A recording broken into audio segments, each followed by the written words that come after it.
اللہ تعالیٰ کا ذکر، اس کی جو برکتیں ہیں، ایک اس کا اثر یہ ہے کہ انسان کو طمانینت کا نور نصیب ہوتا ہے. انسان سکون کی تلاش میں کیا کچھ نہیں کرتا. آج کل لوگ مری جا رہے ہیں کہ وہاں موسم کے لطف سے مالا مال ہوں. کوئی پربتوں کی کتاروں میں سکون تلاش کرتا ہے، کوئی عالی نصب کوٹھیوں میں سکون تلاش کرتا ہے، کوئی خوبصورت عورت کے پہلو میں سکون تلاش کرتا ہے، کوئی دولت کے انبار میں سکون تلاش کرتا ہے. اقتدار کی بچھی ہوئی مسندیں سکون آور سمجھی جاتی ہیں، لیکن پوچھ لو ان سب کو کہ سکون ہے؟ نہ علی نصب کوٹھیوں میں سکون، نہ عظیم الشان بنگلوں میں سکون، نہ اقتدار کی بچھی ہوئی مسند پہ سکون. سکون بندہ وہاں سے ڈھونڈ رہا ہے جہاں سکون ہے ہی نہیں. کیسے سکون ملے گا؟ سکون باہر سے نہیں آتا، سکون کے سوتے تو اندر سے پھوٹتے ہیں. وقتی طور پہ ان چیزوں سے کوئی تھوڑا سا دل بہل جاتا ہے، لیکن حقیقی سکون ان چیزوں سے نہیں ہے. اقتدار مل گیا، دولت مل گئی، شہرت مل گئی، عزت مل گئی تو وقتی طور پہ جو ہے وہ خوشی ہوئی اور اس کو بندہ باز کا سکون سمجھ لیتا ہے، لیکن وہ سکون نہیں ہوتا، وہ وقتی ایک مسرت ہوتی ہے جو زائل ہو جاتی ہے. سکون کے سوتے اندر سے پھوٹتے ہیں. میں مثال دیا کرتا ہوں کہ جتنی مرضی بارش برسے، کبھی بارش کے پانی سے کنواں نہیں بھرتا. اوپر سے جتنی مرضی بارش آئے، کوئی چند قطرے پانی کے کنویں کے اندر آ جائیں گے. کنواں کیسے بھرتا ہے؟ نیچے سے جو سوتے پھوٹتے ہیں وہی کنویں کو مالا مال کرتے ہیں. اسی طرح سکون کے سوتے باہر سے نہیں اندر سے پھوٹتے ہیں اور وہ دل سے پھوٹتے ہیں. اس لیے فرمایا الا بذکر اللہ تطمئن القلوب. اگر سکون ڈھونڈتے ہو اس کا نام جپو، تمہارے دکھی دل کو قرار آ جائے. تو سکون اس کی یاد میں ہے، سکون اس کے ذکر میں ہے.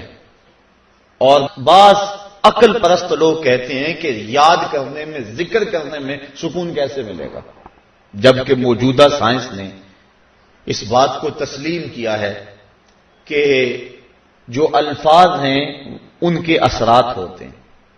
آپ پھول کا نام لیں تو طبیعت میں خوشی آئے گی کہ نہیں آئے گی؟ کسی اپنے عزیز دوست کا تذکرہ چھیڑ دیں، ماں کا تذکرہ چھیڑ دیں، باپ کی باتیں کرنے لگ جائیں تو طبیعت میں تسکین آئے گی. خوشبو کی باتیں چھیڑیں تو ماحول میں ایک خوشبو پھیل جائے گی. لیکن اگر کسی کری المنظر شخص کی بات چھیڑ دیں، کسی ظالم کا تذکرہ چھیڑ دیں، کسی قتل کی کہانی کو چھیڑ کے بیٹھ جائیں، ظلم، جبر اور بربریت کی کسی بات کو چھیڑ کے بیٹھ جائیں تو اثرات اس طرح کے ذہن میں مرتب ہوں گے. کسی پرانے دکھ کی بات چھیڑیں تو ان باتوں میں وہ دکھ تازہ ہو جائے گا. کسی خوشی کا تذکرہ کریں تو چہرے پہ مسرت پھیل جائے گی. دکھ زیادہ ہو جائیں، بات مدینے کی چھیڑ دیں، دکھ دور ہوں گے کہ نہیں ہوں گے؟ حضرت شیخ شبلی علیہ رحمہ بہت بڑے بزرگ گزرے ہیں. آپ معارف اس میں ذات بیان فرما رہے تھے کہ اللہ کا نام لینے سے دل میں سکون آتا ہے اور دل کی کیفیت بدلتی ہے، من میں اجالے اور روشنیاں پیدا ہوتی ہیں.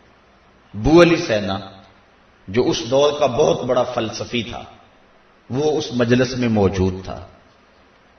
وہ کہنے لگا یہ آپ نے عجیب بات کہہ دی، اللہ تعالیٰ کی ذات تو مؤثر ہے لیکن نام میں کیا رکھا ہے؟ ہمارے جو فلسفی حضرات ہیں وہ ہر چیز کی 4 شکلیں بیان کرتے ہیں. ہر شے کی 4 شکلیں ہیں، ایک شکل خارجی، ایک شکل ذہنی، ایک شکل کتابی اور ایک شکل لفظی. مثال کے طور پہ ہم آگ لفظ بولیں، ایک آگ تو وہ ہے جو باہر روشن اور جل رہی ہے، اس میں ہاتھ لگائیں گے تو جل جائے گا ہاتھ. دوسری آگ وہ ہے جو زبان سے لفظ آگ ہم بول رہے ہیں. تیسرا جب لفظ آگ کہیں گے تو دماغ میں اس کا تصور آئے گا. اور چوتھا کاغذ کے اوپر آگ چھاپ دیں، اس کی تصویر بنا دیں، تو یہ شکل کتابی ہوگی۔ اس میں اصل شکل جو ہے وہ اس کی شکل خارجی ہے۔ اس طرح وہ فلسفی حضرات کہتے ہیں کہ ہر شے کی 4 شکلیں ہیں، حقیقی شکل شکل خارجی ہی ہوتی ہے۔ آگ کہنے سے ہونٹ نہیں جلیں گے، کاغذ پہ آگ کی تصویر چھاپ دیں تو اس سے کاغذ جل نہیں جائے گا، آگ کا تصور کرنے سے ذہن جلے گا نہیں، لیکن وہ جو خارج میں آگ موجود ہے اس میں ہاتھ لگائیں گے، اس کے قریب جائیں گے تو ہاتھ بھی جلے گا اور آپ کو تپش اور حدت کا احساس بھی ہوگا۔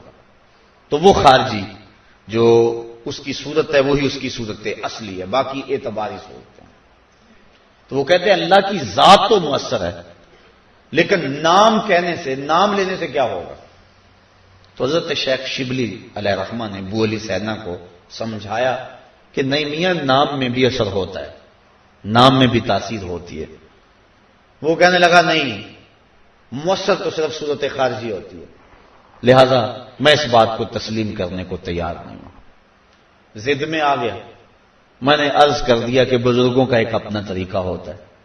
تو حضرت شیخ شبلی تھوڑا سا غصے میں آ گئے اور فرمانے لگے ابو علی سینا، میں تیرے سے کیا بات کروں، تو گدھا ہے۔ اس کے سرخیاں آ گئی چہرے پہ، غصے سے لال پیلا ہو گیا، مجھے گدھا کہا، بڑی مجلس میں اتنا بڑا فلسفے کا امام، زمانہ میرے نام کا معترف، اتنی کتابیں میں نے لکھی۔ تو حضرت شیخ شبلی مسکرا پڑے، فرمانے لگے دیکھا نا، گدھے کے نام سے تیرے چہرے کا رنگ بدل گیا۔ تو کہا جب گدھے کے نام میں اتنا اثر ہے کہ تیرے چہرے کا رنگ بدل سکتا ہے، تو کیا اللہ کا نام لینے سے دل کا رنگ نہیں بدل سکتا؟ تو اس کا نام لوگے تو دل بدلے گا اور دل قرار پائے گا، دل کو نور نصیب ہوگا، دل کو اجالا ملے گا اس کے بابرکت نام لینے سے۔ اس لیے جب زبان سے بندہ اللہ اللہ کہتا رہتا ہے تو اس کے اثرات اس کے دل پر مرتب ہوتے ہیں، اور کثرت سے ذکر کرنے والا شخص اس کا دل پر نور ہو جاتا ہے۔ بلکہ ہم نے تو تصوف کی کتابوں میں پڑھا ہے، جب کوئی شخص ایک مرتبہ اللہ کہتا ہے، اللہ تعالیٰ اس کی طرف نظر رحمت سے دیکھتا ہے، اور جس کی طرف اللہ تعالیٰ نظر رحمت سے دیکھ لے اس کے 70 گنا جل کے راکھ ہو جاتے ہیں۔